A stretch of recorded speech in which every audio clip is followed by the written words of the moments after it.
il est tombé sur la tête, il nous présente une moto d'enduro. Eh ben non. Si on regarde un petit peu ce que nous présente GazGaz, il nous la présente plutôt en catégorie travel. Donc je vais vous donner quelques explications après, mais pour l'instant je vous laisse admirer un petit peu la bête.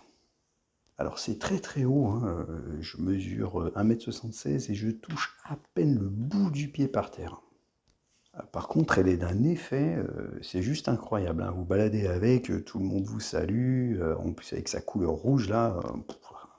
Alors c'est un petit peu un rêve de gosse, hein, qui se concrétise parce que moi, j'ai toujours rêvé d'avoir un enduro ou une moto de cross, mais ça oblige à avoir deux motos et j'ai pas les moyens. Alors celle-ci, ce qui est curieux, c'est que GazGaz la classe en travel.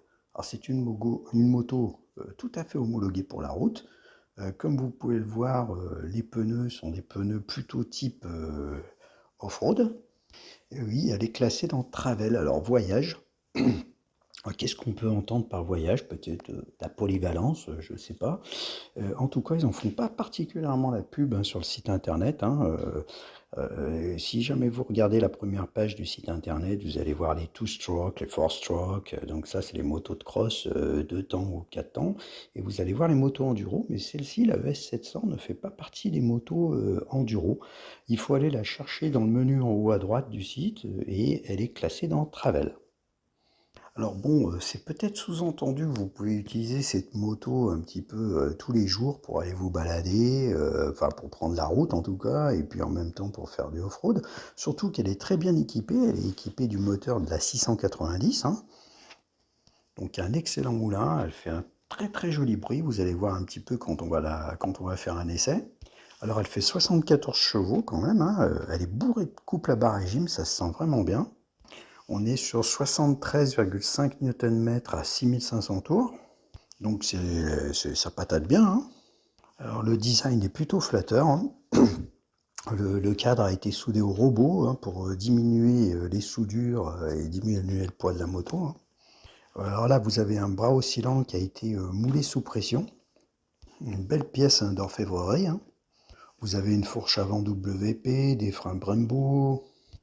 Elle est super bien équipée. Bon, on est quand même sur un tarif autour des 11 500 €. Donc c'est le tarif de ma Duke 890 GP. Bon, si on compare par rapport à l'équivalent chez KTM, on est quand même à 2000 € en dessous, hein, ce qui est plutôt intéressant.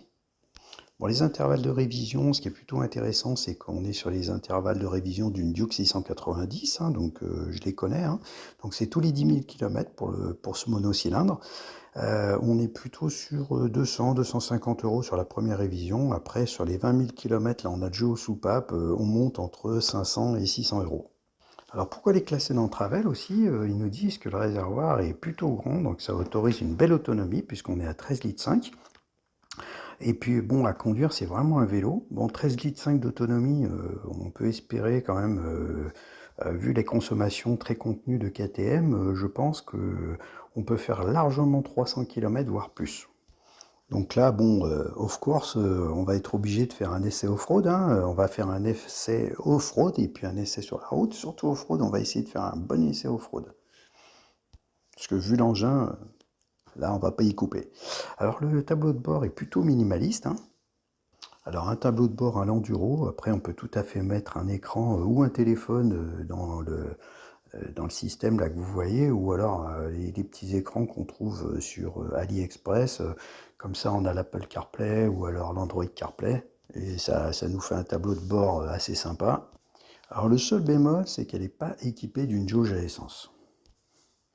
Donc c'est vrai que la jauge à essence, ça manque pas mal, hein, quand même, hein, surtout si vous voulez faire des longs trajets. Donc il faut être très attentif au compteur, hein, surtout. Là, vous avez quand même un voyant là, d'alerte, hein, de passage en réserve. Alors, je ne sais pas combien peut tenir la réserve, qui est juste là. Alors, on va arrêter le suspense et puis on va aller faire un tour sur la route. Allez!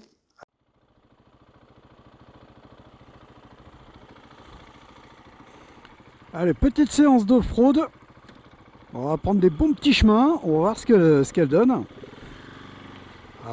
Bon, après elle est haute sur pattes, hein, donc c'est ça qui est pas génial.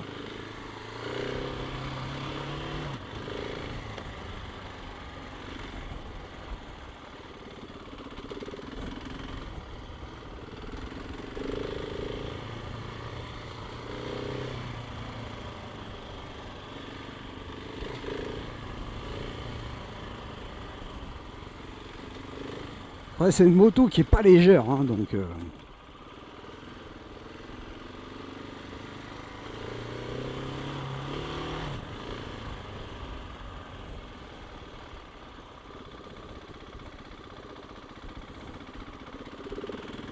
Le moteur est souple, il reprend bien, donc ça c'est agréable.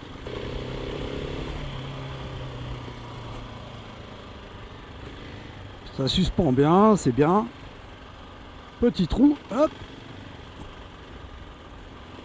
Le shifter aussi est pratique.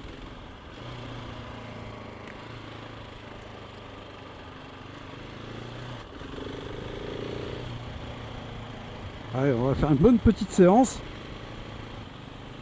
Je vous ai dit, il y a des piétons qui se baladent, donc faut faire gaffe.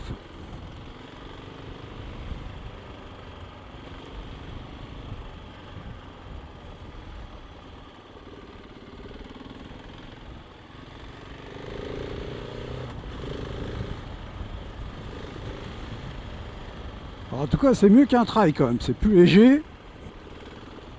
Après, c'est pas la même utilisation. Le trail est beaucoup plus polyvalent. On va pas se mentir, hein.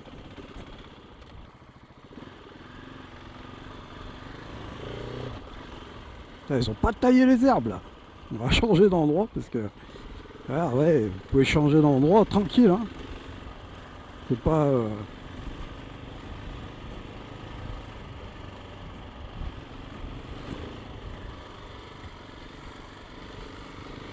Je me lève un peu pour voir un peu les trous.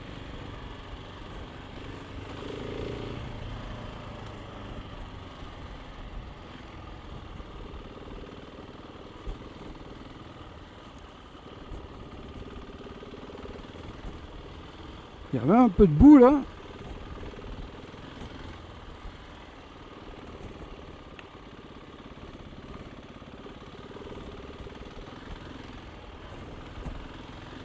Ouais.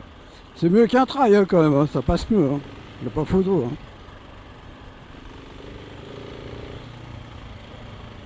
Hein. Trail, là-dedans, moi j'y reviens pas. Hein. Alors bon, avec un bon pilotage. Mais bon, sinon je n'en emmène pas. Hop, attention à les trous.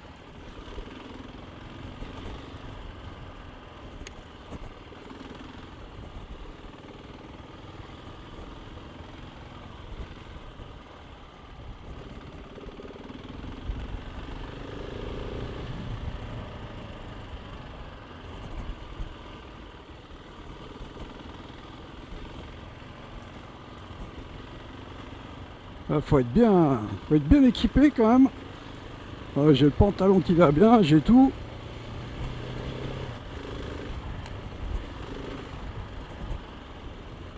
Voilà, c'est pas mal. Hein.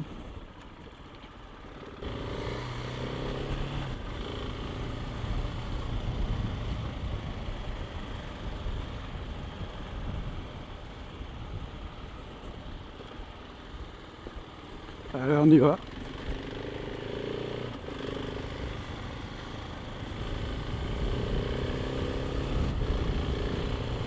C'est plus amusant qu'un trail. Hein.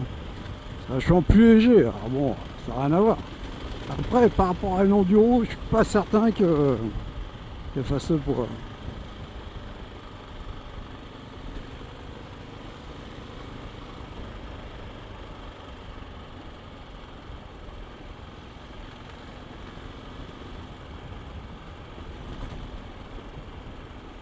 Dans les petits cailloux comme ça, je suis déjà passé avec un trail.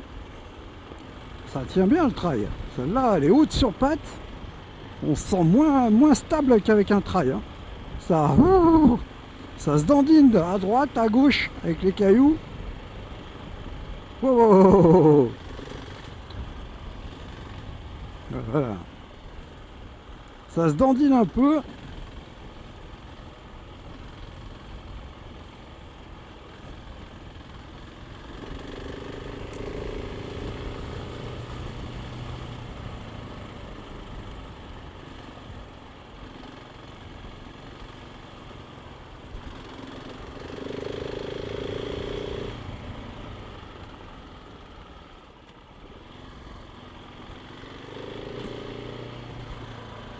Pas mal, Pas mal, pas mal, pas mal.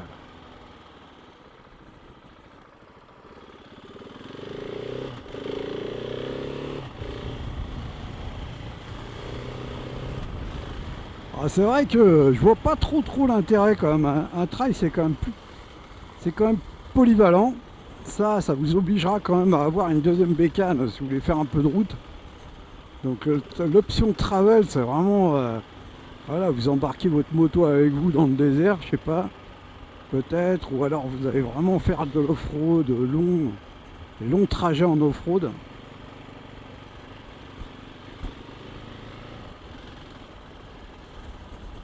Le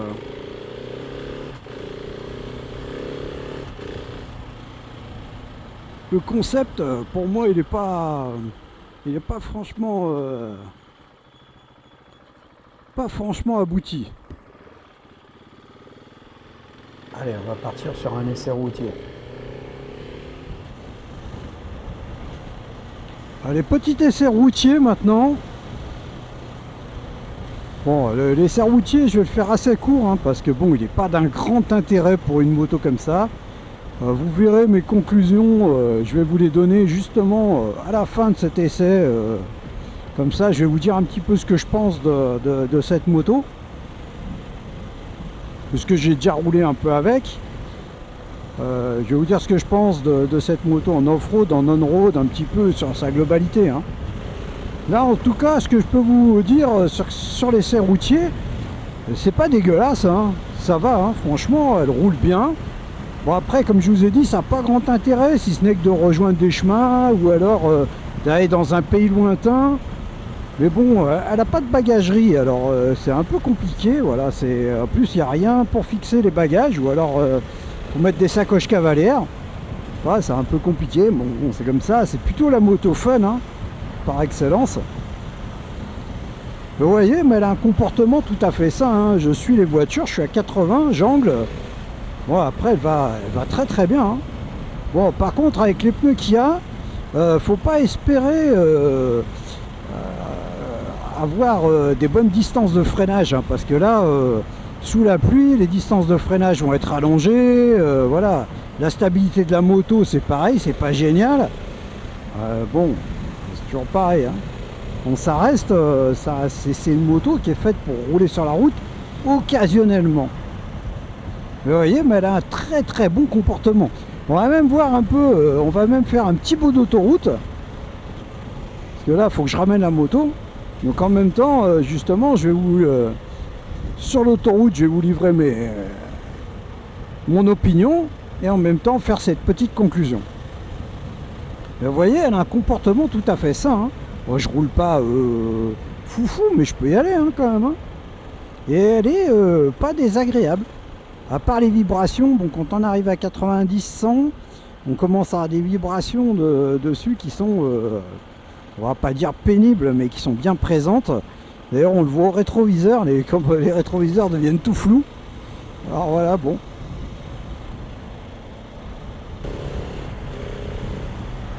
Voilà, avec le shifter,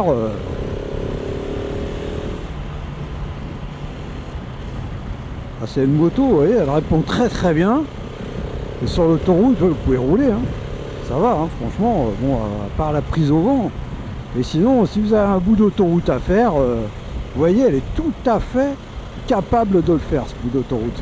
Tout à fait. Donc c'est une moto quand même qui est assez polyvalente, ne serait-ce que par son moteur de 75 chevaux. Vous voyez, là, ça reprend. Il y a une voiture qui arrivait derrière moi. Ça reprend très bien. Alors, pour conclure, on va redescendre un petit peu en vitesse et puis je vais vous livrer mes conclusions, hein, parce que... Alors pour conclure, cette moto, je dirais, ben voilà, cette moto, c'est la moto de Jean-Michel à peu près, hein. Elle fait tout à peu près bien. Bon, on peut pas dire très bien. Quand on est en off-road, ça reste une moto lourde. Ça reste une moto où il faut être quand même très attentif. Donc voilà, faut pas non plus trop déconner. Et quand on est en on-road, c'est pareil, c'est haut. Alors je vous passerai les essais routiers en ville. Parce que essai routier en ville, eh ben, ouais, on n'essaye même pas, hein, parce que là, je suis même allé en ville avec cette moto. Alors je vous passe les détails, hein. Je vous dis que vu la garde, vu la hauteur de la bécane quand vous passez sur les voitures, bon, ce qui est bien, vous touchez pas les rétroviseurs, vous passez largement au-dessus. Pour les camionnettes, c'est pas la même, hein. Camionnettes, vous allez droit dans les rétros, donc il faut faire super gaffe. Après, la garde au sol, bah, quand vous êtes à basse vitesse, que vous devez poser un pied par terre, bah, poser le bout du pied par terre, c'est pas génial. Donc, bon, c'est pas fait pour ça, hein, c'est clair. Mais par contre, c'est une moto qui peut être un petit peu... moi, je dirais, c'est... Elle a pas grand intérêt, quand même, cette moto. À mon avis, elle a pas grand intérêt. Parce qu'elle est pas très bonne de partout. Par contre... elle a un intérêt certain bah, pour la personne qui habite pas trop loin de son travail, on va dire, qui lui peut éventuellement se servir de cette moto bah, comme vraiment un outil de loisir et pas avoir deux motos, c'est-à-dire faire un peu d'off-road, aller au travail avec, voilà, mais sans trop faire de kilomètres. Parce que franchement, je ferais pas... moi j'ai essayé, hein, j'ai fait 30 km pour aller travailler avec. Franchement, je le déconseille, quoi. Surtout de la ville, les embouteillages, c'est pas top. Donc c'est une moto qui s'adresse à quelqu'un peut-être qui habite en Ardèche, dans des coins comme ça de montagne. Ça peut être une bécane qui fait le job, aller se promener le week-end entre amis et en même temps aller s'éclater un peu sur les chemins et en montagne. Voilà, bon, moi ce que je dirais de cette moto. Après, c'est vrai que le plus de cette moto, c'est son look. À l'arrache, sérieux. Bah, j'adore, moi j'adore avec les pneus à crampons et tout. J'adore ça. Après, ça fait pas tout. Donc voilà, moi c'est mes impressions. Bah, si vous êtes tenté par ce genre de moto, parce que vous habitez dans un coin comme ça, un peu reculé ou quoi, et que vous avez envie d'une moto pour aller vous promener le week-end, et en même temps faire du chemin, ou même un peu plus hein, que du chemin, hein, peut faire un peu de franchissement, mais il faut pas abuser non plus. Vous n'allez pas sauter un tronc d'arbre avec une moto qui fait 160 kg, hein, je vous le dis tout de suite. Donc bon, eh ben écoutez, j'espère que cette vidéo vous a plu, et puis on se revoit très bientôt. Allez, bye bye, ciao. I'm just fucking lit, man. I'm just fucking lit. Drink a bottle.